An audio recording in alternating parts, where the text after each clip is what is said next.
Good evening students. इस video में बेटा हम स्टार्ट कर रहे हैं क्वेश्चन नंबर 36 सैम्पल पेपर 1।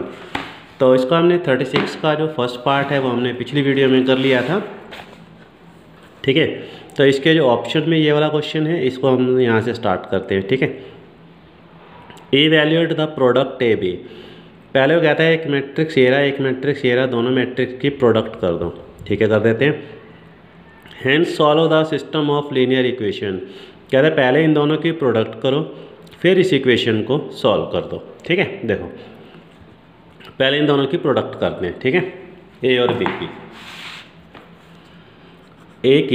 ए मैट्रिक्स हमारे पास गिवन है 1 -1 0 2 3 4 0 1 2, और बी वाला मैट्रिक्स हमारे पास गिवन है 2 2 -4 -4 2 -4 2 -1 और 5। चलो दोनों मैट्रिक्स की पहले मल्टीप्लाई कर लेते हैं। ए को बी से मल्टीप्लाई, यहाँ ए यहाँ पर बी। 1 -1 0 2 3 4 0 1 2। बी की वैल्यू 2 2 -4 -4 2 -4, यहाँ से 2 -1 और ये 5। चलो इन दोनों मैट्रिक्स की मल्टीप्लाई करें। कैसे करते हैं? फर्स्ट लाइन की मल्टीप्लाई इस लाइन के साथ करते हैं, ठीक है। फर्स्ट की मल्टीप्लाई फर्स्ट के साथ, सेकंड की सेकंड के साथ, थर्ड की थर्ड के साथ। ऐसे करते हैं इस लाइन की मल्टीप्लाई इस लाइन के साथ, ठीक है। 1 को 2 से मल्टीप्लाई 2, -1 को -4 से +4, 0 को 2 से 0। इस लाइन की मल्टीप्लाई इस लाइन से, 1 को 2 से 2, -1 को 2 से -2, 0 को 1 के साथ 0। इस लाइन की मल्टीप्लाई इस लाइन के साथ कर दें। 1 को -4 से -4, -1 को -4 से +4 और 0 को 5 के साथ तो 0, ठीक है। ऐसे ही नेक्स्ट इसकी मल्टीप्लाई करते जाओ। 2 2 जा 4 -12, 4 2 जा 8, 2 2 जा 4, 3 2 जा 6 के 4, 2 4 8, 3 4 12, 4 5 20। यहाँ से आ जाएगा 0 के 4 के 4, तो यहाँ पर 0 2 -2 और यहाँ से 0 -4 के 10। तो यहाँ से कितना बन जाएगा हमारे पास? 2 और 4 6, 8 और 4 12, और 12 में से 12 गया 0, तो यहाँ से भी 0, यहाँ पर भी 0, यहाँ पर 6 4 कैंसिल हो गया, 2 कैंसिल हो गया 0, यहाँ से भी 0, ये भी 0, इधर से कितना रह जाएगा? 10 में से 4 गया तो 6। तो दोनों मैट्रिक्स की मल्टीप्लाई करने से ये आंसर आ गया, ठीक है। ठीक है बेटा, तो यहाँ पर हमारे पास क्या आ गया? ए को बी से मल्टीप्लाई किया, ठीक है। तो यहाँ से 6 कॉमन आ रहा है सभी में से, 1 0 0 0 1 0 0 0 1। तो यहाँ से कितना बन जाएगा? 6i। यानी ए को बी से मल्टीप्लाई करने से हमारे पास आंसर कितना आ गया? 6i। 6 मल्टीप्लाई में इधर आएगा तो डिवाइड में ए, तो क्या बन जाएगा? 1/6 बी किसके इक्वल? ये आई के।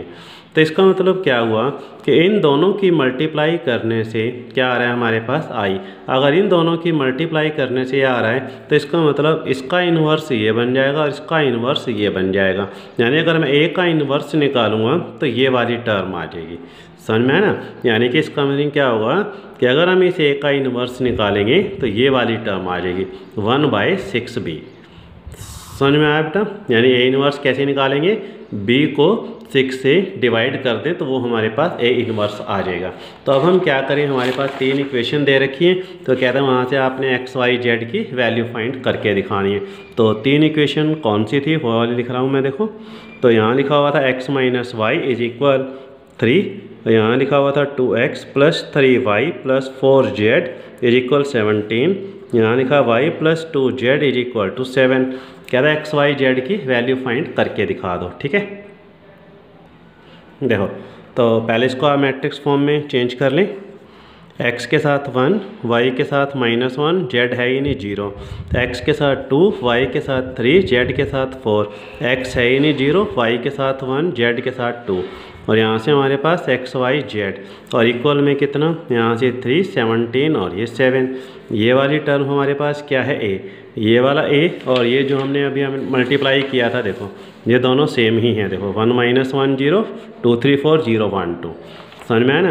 तो यहाँ से ए, ये वाला x हो गया, यहाँ से ये b, a को इस तरफ ले जाओ तो यहाँ से क्या बन जाएगा 1/a इनवर्स, और ये भी a यहाँ पे आ जाएगा ऊपर, तो x किसके इक्वल a इनवर्स b के, यानी x किसके इक्वल हो जाएगा a inverse b। a inverse ये वाला बन जाएगा हमारे पास, ठीक है ना, 1/6b, ये वाला b दूसरा है, ठीक है, ये b दूसरा है, ठीक। यहाँ पर आप इसको कुछ और लिख सकते हो, चलो मैं यहाँ पे c लिख देता हूँ इसको, ठीक है। इस वाले को c से डिनोट कर लो, इसको c से लिख लो, यहाँ पर भी आप इसको c से डिनोट कर लो, ठीक है। चलो a इनवर्स किसके इक्वल निकाला था अभी हमने 1/6b के, तो यहाँ पर आ जाएगा 1/6b और ये वाला c, ठीक है ना। तो यहाँ से x की वैल्यू क्या थी x y z, यहाँ से 1/6, b कौन सा ये वाला, ठीक है, ये a ये वाला b, तो यहाँ से हमारे पास कितना है 2 2 -4 -4 2 -4, यहाँ से 2 -1 और ये 5, और यहाँ पर लिखना है c की वैल्यू ये वाली 3 17 और ये 7, ठीक है। तो इन दोनों की आप मल्टीप्लाई कर लो, आपका आंसर आ जाएगा। तो यहाँ से हमारे पास है x y z, यहाँ से 1/6, दोनों मैट्रिक्स की मल्टीप्लाई कर लो, इसकी मल्टीप्लाई इधर 2 3 जा 6 हो जाएगा, 2 को 17 के साथ 34 और 4 को 7 के साथ 28 आ जाएगा, ठीक है। नेक्स्ट इसकी मल्टीप्लाई इधर कर दें, 4 3 जा 12, 17 2 जा 34, -4 को 7 से 28, इसको इसके साथ 2 3 जा 6 -17 5 7 जा 35 आ जाएगा। तो यहाँ से हमारे पास है 1/6, 34 में से 28 माइनस कर दो 6 और 6 12 हो जाएगा, ठीक है। और 34 में से 28 गया 6 इसमें से माइनस करेंगे तो -6 आ जाएगा, और इधर से ये माइनस के 11, 35 में से 11 माइनस कर दो 4, 3 में से 1 गया 24 आ जाएगा। अब क्या करें, सभी को 6 से डिवाइड कर दो, 6 2 12 6 1 6 6 4 24, x y z। तो x की वैल्यू कितनी आ जाएगी 2, y की वैल्यू -1 और z की वैल्यू कितनी 4, ये आंसर आ गया, ठीक है। Next 37, find the shortest distance between the lines. कहता है हमारे पास ये दो लाइनें दे रखी हैं, इन दोनों लाइनों के बीच में शॉर्टेस्ट डिस्टेंस कितना है वो निकाल के दिखा दो।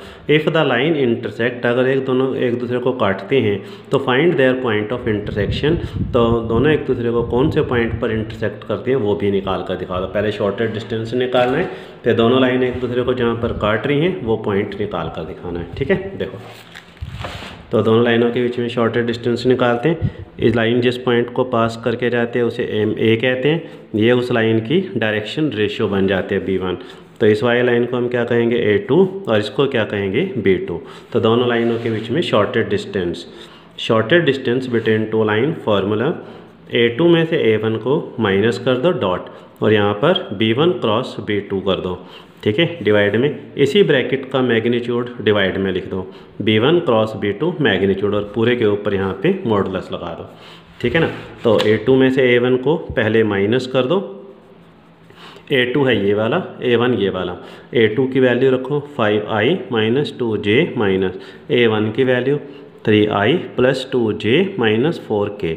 चलो दोनों लाइनों को माइनस कर दो, 5 में से 3 माइनस करेंगे तो 2i माइनस 2j में से ये वाला माइनस कर दो तो ये माइनस के 4j हो जाएंगे, यहाँ से माइनस माइनस प्लस 4k, तो a2 माइनस a1 आ गया। तो अब हम क्या करें, b1 और b2 की क्रॉस प्रोडक्ट करते हैं, ठीक है। यहाँ पर पहले डिटर्मिनेंट i j k, पहले b1 की वैल्यू पुट कर दो 1 2 2 1 2 2, यहाँ b2 की वैल्यू 3 2 6 3 2 6।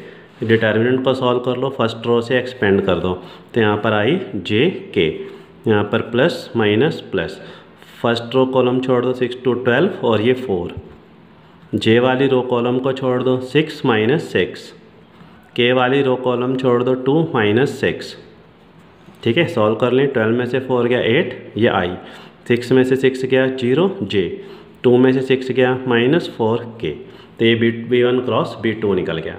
अब इसके अंदर वैल्यू पुट कर दो, पहले a2 माइनस a1 की वैल्यू, a2 माइनस a1 की वैल्यू ये वाली, तो यहाँ से 2i minus 4j plus 4k, यहाँ से डॉट प्रोडक्ट b1 और b2 की क्रॉस, ये वाली आई थी अभी हमारे पास, 8i minus 0j minus 4k divide by B1 cross B2 का मैग्नीट्यूड, यानी इसी का मैग्नीट्यूड यहाँ पे, तो 8 का स्क्वायर 64, 0 का स्क्वायर 0, -4 का स्क्वायर 16 और ये रूट, और इस सारे के ऊपर मॉडुलस।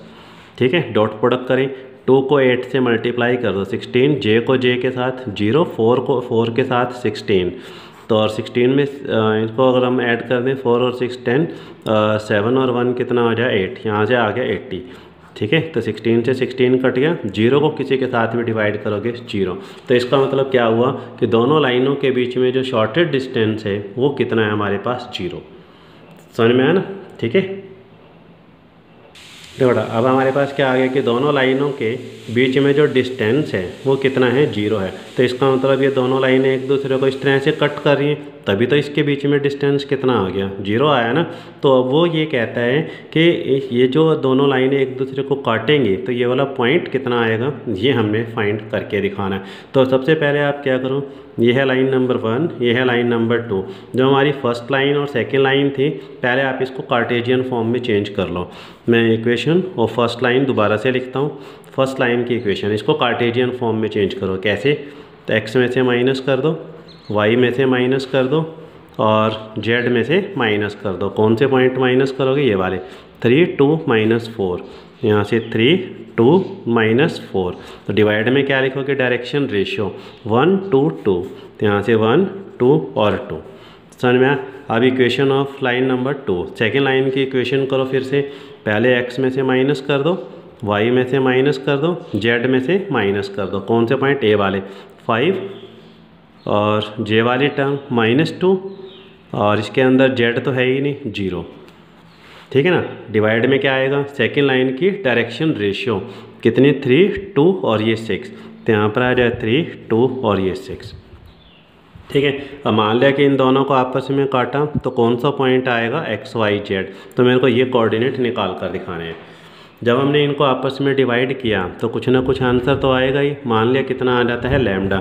जब हमने इसको आपस में डिवाइड किया तो कुछ ना कुछ आंसर तो आएगा ही। मान लिया कितना म्यू, तो ये वाली टर्म भी लैम्डा, ये भी लैम्डा, ये भी लैम्डा के इक्वल, तो x - 3 is equal to lambda, y - 2 divide में 2 is equal to lambda, z + 4 divide में 2 इज इक्वल टू लैम्डा। तो x किसके इक्वल बन जाएगा? लैम्डा + 3। y किसके इक्वल हो जाएगा? 2 से मल्टीप्लाई 2 इधर आ जाएगा, 2 लैम्डा + 2। यहाँ से z कितना बन जाएगा? 2 लैम्डा - 4। ऐसे ही यहाँ से ये म्यू के इक्वल, म्यू के इक्वल, ये भी म्यू के इक्वल। तो x - 5 डिवाइड में 3 is equal to mu, y + 2 divide में 2 इज इक्वल टू म्यू, और यहाँ से z/6 किसके इक्वल? म्यू के। 3 ऊपर ले जाओ तो x कितना बन जाएगा? 3 म्यू + 5। यहाँ से y निकालो तो 2 म्यू - 2, यहाँ से z is equal to 6 mu. ठीक है ना। अब ये वाली टर्म भी x के इक्वल है, ये भी x के इक्वल है, ये भी x के इक्वल है, ये भी x है, ये भी x है, तो दोनों सेम ही होंगी। तो इधर से यहाँ पर कितना बन जाएगा? लैम्डा + 3, तो इधर से कितना आ जाएगा? 3 म्यू + 5। ठीक है ना, तो 3 इस तरफ ले जाओ प्लस, तो यहाँ से 3 म्यू, 5 में से 3 का कितना आ जाएगा? 2।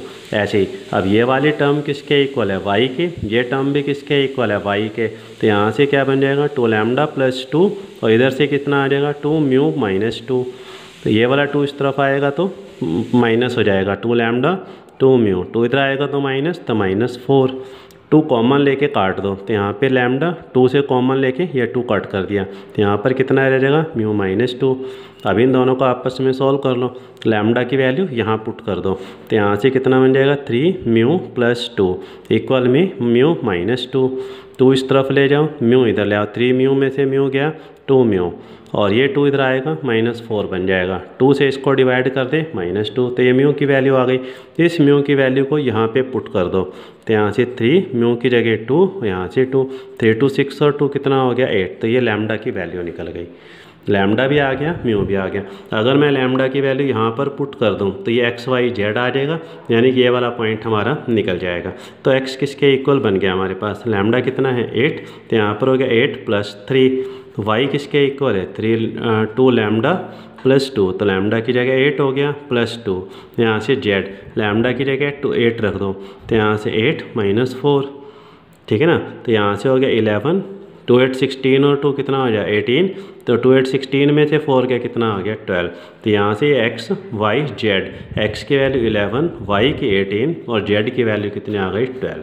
तो ये दोनों लाइनों के बीच में जो शॉर्टेस्ट डिस्टेंस था वो 0 था, और जब दोनों लाइनों ने एक दूसरे को आपस में कट किया तो ये वाले पॉइंट्स आ गए 11 8 18 12, ये आंसर आ गया। ठीक है,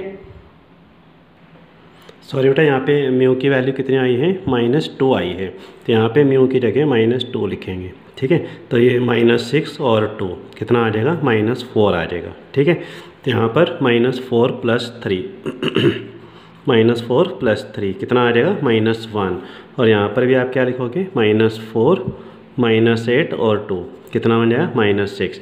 यहाँ पर भी -4 लिखेंगे, -8 और -4 -12 आ जाएगा। ठीक है, ठीक है, तो इसका आंसर कितना आएगा -1 -6 -12, ये आंसर आएगा।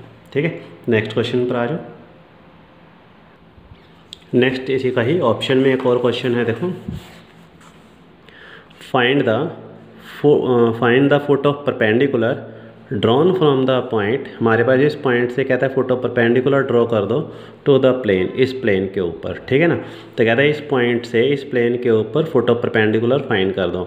आल्सो फाइंड द इक्वेशन निकालनी है एंड लेंथ ऑफ परपेंडिकुलर, यानी कि जो हमने परपेंडिकुलर डाला एक तो उसकी इक्वेशन बनानी है और उसकी लेंथ कितनी आई है ये हमने फाइंड करके दिखाना है। ठीक है, देखो